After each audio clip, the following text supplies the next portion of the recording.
Les bonnes manières au bistrot de la plage. Bonjour, je suis Anne Nagas, la fondatrice d'Apprendre les bonnes manières. Aujourd'hui, voyons rapidement ensemble 11 règles de bonnes manières à respecter lorsqu'on va dans un bistrot de plage. Première chose, la salutation. Bonjour monsieur, bonjour madame.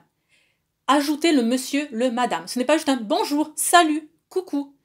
On ne salue pas coucou, salut, ciao à quelqu'un qu'on n'a jamais vu de sa vie. Non.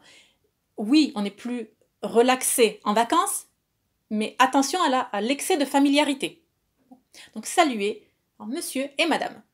Deuxième chose qui rejoint la première, pas d'excès de familiarité et ne faites pas de plaisanteries aux dépens du serveur.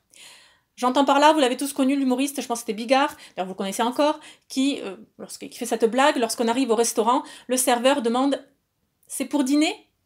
Et l'humoriste qui répond « ah ben non, idiot », enfin il dit un autre « non, idiot, c'est pour faire un tennis ». Bon, demandez au serveur, toutes les semaines, quelqu'un leur fait ce genre de blague. Non, c'est pour un tennis.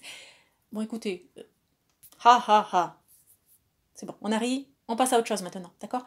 Pas d'excès de familiarité avec le serveur. Et les blagues que vous pensez sont uniques et inédites, non, croyez-moi, il y a droit tout le temps. Et ce n'est jamais drôle. 3. Ne râlez pas si vous estimez que vous êtes mal placé. Dans tous les cas, dans la restauration, on vous donne toujours le meilleur possible. Si vous jugez que « ah non, mais cette table-là est meilleure », écoutez, peut-être que cette table-là est déjà réservée. On n'a pas collé une étiquette dessus, mais les serveurs le savent, elle est réservée pour telle ou telle personne. Donc, ceux qui arrivent, on les traite toujours le mieux possible dans la situation donnée. Estimez-vous heureux d'être placé là où vous êtes. Donc, ne râlez pas. 4e point, vous n'accaparez pas une chaise pour votre sac à main. 5e règle, lorsque vous vous adressez au serveur, vous ôtez vos lunettes de soleil. Il faut pouvoir croiser votre regard. 6e point, on ne dit pas au serveur ou à la serveuse « c'est quoi ton petit nom ?» Déjà, vous ne la tutoyez pas. Et c'est pas parce qu'un bar, une terrasse de plage, un bistrot de plage a une ambiance surf, relax, hawaïen, ici on se prend pas la tête. Enfin, ce n'est pas une raison pour tutoyer les professionnels qui vous servent. Pas en France. 7e point, ne soyez pas exaspérés par un service lent. Surtout pas en France. Écoutez, très clairement, déjà les serveurs en France sont compétents. Ils suivent des cours dans des écoles d'hôtellerie. En France, c'est l'un des seuls pays au monde, si ce n'est le seul pays au monde, où être serveur est un métier à part entière. Oui, on fait carrière en tant que serveur. Donc nos serveurs sont bons, sont compétents. Et ils font vraiment ce qu'ils peuvent et ils sont doués pour cela. Lorsque vous allez être dans d'autres pays, vous allez voir dans notre pays, être serveur, c'est un métier entre deux jobs. Voilà, c'est un petit job alimentaire entre deux choses réelles, concrètes, sérieuses. Et donc, de fait, c'est une espèce de pis-aller. Je me souviens, il y a 2 ou 3 ans, maintenant 10 ans, on était en vacances en Pologne.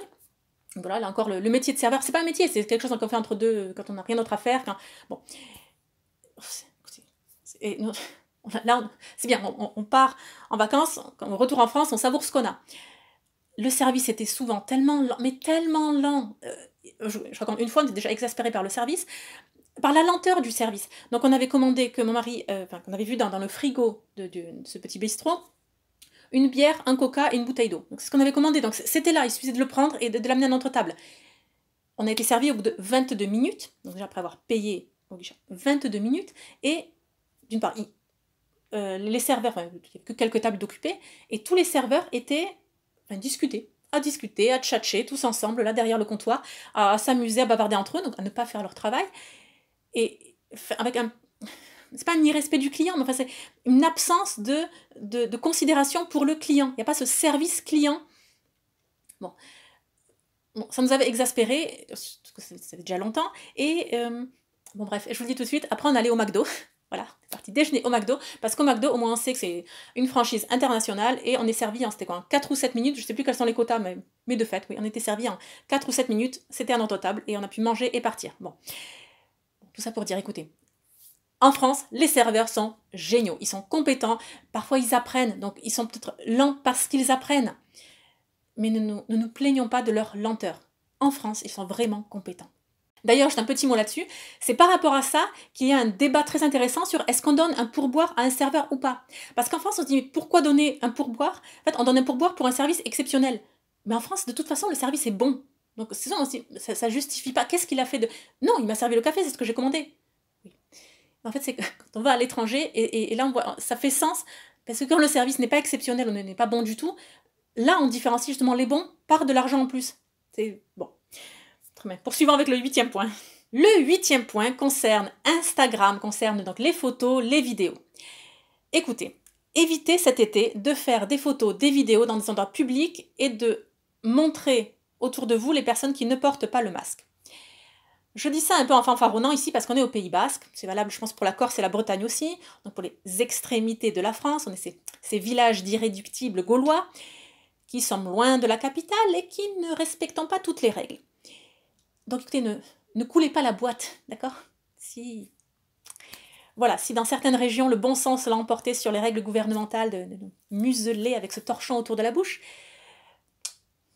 bon, ne dénoncez pas, point. 9e point, lorsque vous partez, essayez, donc vous n'avez pas à ranger, ça c'est le serveur qui va ranger, mais dans une certaine mesure, rassemblez vos affaires, vous ne faites pas ça dans un 4 étoiles, bien sûr, mais enfin un bistrot de plage, rassemblez vos affaires sur le plateau, ou au centre de la table, ou d'une telle façon qu'en fait que le serveur n'ait pas à contourner la table pour ramasser tout cela. Ce sera plus facile pour lui. Il se place juste à un bout de la table, surtout c'est collé 2 petites tables de terrasse, qu'il puisse tout saisir d'une main. Et c'est lui faciliter un peu le travail. Pondérer selon où vous êtes, voilà, c'est une bonne chose. 10e point, il convient de remettre les chaises à leur place. En partant, on n'étale pas tout cela, vous la remettez discrètement sans faire de bruit, sans la racler au sol, vous remettez la chaise face à la table. 11e point, lorsque vous partez, vous avez un regard pour le serveur, pour le remercier, et merci monsieur, merci madame, au revoir monsieur, au revoir madame. C'est important. Pour ceux d'entre vous qui souhaitent justement aller plus loin sur le chemin des bonnes manières, de l'étiquette, des arts de la table, je vous invite à suivre le lien juste en dessous de la vidéo. Vous allez découvrir 6 formations différentes sur la galanterie, sur l'élégance vestimentaire, sur les arts de la table, la politesse enseignée aux enfants, différents aspects, des formations complètes pour avancer à pas de géant et devenir des ladies et des gentlemen des temps modernes. Profitez de cet été pour vous former. Je vous dis à très bientôt. Et surtout, n'oubliez pas, la bienséance fait la différence.